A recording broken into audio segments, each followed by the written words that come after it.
한국말로도 많이 쓰잖아요. homeless라고. 근데 이 homeless, H-O-M-E-L-E-S-S 이 말은 집이 없는 이라고 하는 형용사입니다. 그래서 우리말로는 그냥 homeless라고 하지만 영어로는 그렇게 쓰면 형용사가 되기 때문에 homeless people 이라고 하거나 the homeless 이렇게 해서 the 플러스 형용사를 같이 써서 복수명사로 만들어 주셔야 되겠죠. 노숙자를 위한 쉼터라고 할 때는 shelters for homeless people 아니면 shelters for the homeless 이렇게 쓰신다면 훌륭한 표현이 되겠죠. 자, 참고로 가정폭력의 희생양이 되다. 우리가 전 강의에서도 희생양이 되다라는 말을 한번 살펴봤는데요. 그럴 때 쓰는 말이 fall prey to, fall victim to something 이란 말이 있었습니다. 지금 같은 경우에는 fall prey to domestic violence라고 하거나 fall victim to domestic violence라고 하신다면 가정폭력의 피해자가 되다라고 할 때 대표적으로 많이 쓸 수 있는 표현이라는 거 꼭 알아두시고요. 한번 스스로 뱉어보는 연습 꼭 하시기 바랍니다. 자, 그 다음 내용을 조금 보죠. 사랑의 매라는 말도 나와 있고요. 자녀를 체벌하다라는 말도 나와 있고요. 그리고 콩가루 집안이란 말이 나와 있네요. 뭐 자녀를 체벌하는 게 항상 콩가루 집안을 의미하는 건 아닙니다만 여기서는 이런 표현을 알아보자고 하는 거죠.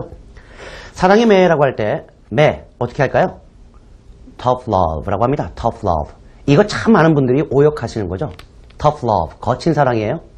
마치 TV나 드라마에 나오는 것처럼 벽에다 막 밀어놓고 그런 거 아니죠. 이때 tough love라고 하는 것은 거친 사랑이 아니라 사랑의 매라고 번역하시면 좋겠고요. 자녀를 체벌하다라고 할 때 physically discipline one's children 이라고 하신다면 좋은 표현이 되겠습니다. physically, 신체적으로, 육체적으로 discipline, 훈계를 하는 거죠. 규율을 잡는 겁니다. 누구를? one's children 이라고 하신다면 좋은 표현이 되겠습니다. 자, 콩가루 집안이란 말이 나와 있는데요. 콩가루 집안이라고 할 때 우리가 보통 안 떠오르죠, 일단. 콩가루 집안 자체를 영어로 떠올리는 사람들이 많지 않습니다. 자, 콩가루 집안, 영어로 어떻게 될까? 여기서는 dysfunctional families란 말씀입니다. 자, 조금 살펴볼까요? 뭐, 사랑의 매라든가, 자녀를 체벌하다라든가, 이런 말들은 그냥 있는 그대로, 내용을 다 알기 때문에 외우시면 되겠는데요. 이 dysfunctional families가 왜 콩가루 집안이 되는가 하는 부분은 우리가 조금 생각해 봐야 되겠네요. 자, families는 우리가 알아요. 그리고 사실 dysfunctional도 안다고 생각을 합니다. 왜? function의 반대말이라는 걸 알고 있기 때문이죠. 그런데 문제는 뭐냐면 dysfunctional families라는 말이 딱 나오면 한국인들의 90% 이상, 어쩌면 95%가 그냥 보고 넘어갑니다. 왜? 아는 단어라고 생각하기 때문이죠. 한 3% 정도, 4% 정도는 dysfunctional families, 그래, 제 기능을 못하는 가족이구나 라고 생각하고 노트에 적죠. 제 기능을 못하는 가족, dysfunctional families. 그리고 넘어갑니다. 사실 이 정도만 하셔도 훌륭하신 분이에요. 그렇지만 우리가 자신만만 생생영어에서 지향하는 바는 거기까지가 아니죠. 우리가 바라는 바는 뭐예요? 그래요. dysfunctional families가 나올 때 제 기능을 못하는 집안이네? 아버지가 아버지 역할을 못해? 엄마가 엄마 역할을 못해? 자녀들이 자녀 역할을 못하네? 이 콩가루 집안이구나. 여기까지 가는 게 제대로 된 영어 공부 방법이죠. dysfunctional families가 나왔을 때 콩가루 집안이라고 한 사람을 제외한 나머지 사람들은 한 10분 있다가 콩가루 집안 그러면 콩, 빈, 가루, powder, families 이게 떠오릅니다. 그게 문제라는 거예요. 영어를 보고 이게 우리말로 뭘까를 끊임없이 고민하세요. 그리고 dysfunctional families를 봤을 때 제 기능을 못하는 가족, 콩가루 집안 이렇게 외운다면 나중에 콩가루 집안이 나왔을 때 내가 dysfunctional families를 쓸 수 있다는 겁니다.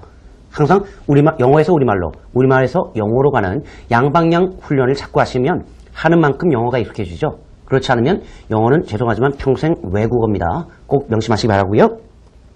자, 가정폭력은 비인도적인 범죄다라는 말도 나와 있고요. 그리고 체념하고 팔자르니 하고 받아들인다라고 하는 안타까운 표현들이 나와 있는데요. 참 쉽지 않습니다. 먼저 가정폭력은 비인도적 범죄다라고 할 때 영어로 보면요. Domestic violence is a crime against humanity 라는 말을 쓸 수 있겠고요. A crime against humanity. 체념하고 팔자르니 하고 받아들인다 할 때 resign oneself to one's lamentable fate 라는 표현이 있습니다. 요건 조금 설명이 필요할 것 같은데요. 먼저 가정폭력은 비인도적인 범죄다라고 할 때 범죄는 a crime이에요. 근데 against humanity, 인도적인 것에 반하는 범죄란 얘기예요. 그래서 a crime against humanity라고 하신다면 비인도적인 범죄죠. 만약에 반사회적인 범죄, 우리말로 폐륜이라고 할 때 반사회적인 범죄라고 할 때는 사회에 반하는 범죄죠. a crime against society. 예, 훌륭한 표현입니다. A crime against society. 꼭 알아주시고요. 두 번째 표현을 보니까 발전을 이해하고 체념하고 받아들인다라고 할 때 resign이라는 얘기는 분명히 은퇴하다 이럴 때 쓰는 말이 아닌가? 맞죠? 예, 근데 그것만이 아니에요. 영어는 단어들이 여러 가지 의미를 갖고 있습니다. 가장 많이 쓰인 의미가 resign이 은퇴하다, 그만두다라는 의미죠. resign oneself to 뭔가 나쁜 상황이 나오면 체념하고 그냥 받아들인다라고 할 때, 운명으로 순응하다라고 할 때 쓰는 말입니다. 아주 훌륭한 표현이죠. 그러니까 resign oneself to 뭐에 대해서 one's lamentable, 한탄스러운 fate, 운명. 예, 그래서 바로 이 한탄스러운 운명을 발전을 이해하고 받아들인다. 이때 뭐 somebody's lamentable fate라는 얘기는 가정폭력을 얘기하는 거죠. 문맥상에서. 그래서 발전을 이해하고 체념하고 받아들인다라고 할 때 쓸 수 있는 좋은 표현입니다. 자, 그렇다면 오늘 생생 인터뷰에서는 어떤 내용이 나왔나요? 바로 가정폭력이란 말이 나왔는데요. 가장 많이 쓴 표현은 domestic violence. 그리고 구태여 home을 써야 되겠다면 violence in the home 이란 단어로 쓸 수 있다는 거 알아두시면 좋겠습니다.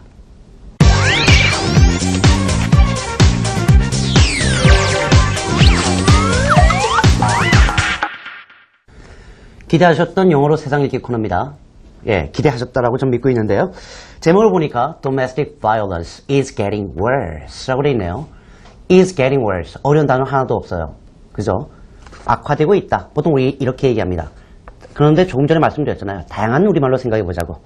뭐라고 번역할 수 있을까요? 가정폭력이 domestic violence is getting worse. 악화되고 있다. 혹은 악화 일로를 걷고 있다. 라고 볼 수도 있겠군요. 자, 그렇다면 본문의 내용을 지문 없이 한번 집중해서 처음부터 끝까지 쭉 들어보겠습니다. Domestic violence is getting worse. Domestic violence is emerging as a serious social problem in Korea. The home is called earthly heaven, but nowadays, some family members cannot suppress their fits of anger, perpetrating domestic violence against their loved ones and even brining up murder. It appears to be one of many consequences of the recent economic slump that has put many households in financial difficulties. What makes matters worse, victims often choose to end their lives or kill the perpetrators in order to escape from the frustrating situation.